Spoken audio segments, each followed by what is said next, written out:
Allora ragazzi, dopo le ultime comunicazioni del presidente Conte dichiarando tutta l'Italia Zona rossa. zona rossa, non si sa perché Ma la gente si è andata a fare la spesa nei supermercati. sta invadendo i supermercati, nonostante è stato specificato che i supermercati rimarranno aperti. Sì. A questo punto ci è venuto un dubbio.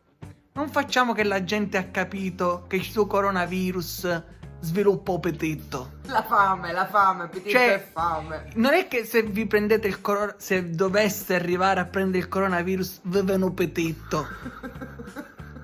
Non è così, vi viene l'influenza e poi andate... Cioè, perché qualsiasi notizia riferita al coronavirus vi andate a fare la spesa? Perché abbiamo paura di rimanere digiuni. No, la gente ha capito male. Il coronavirus non fa venire appetito.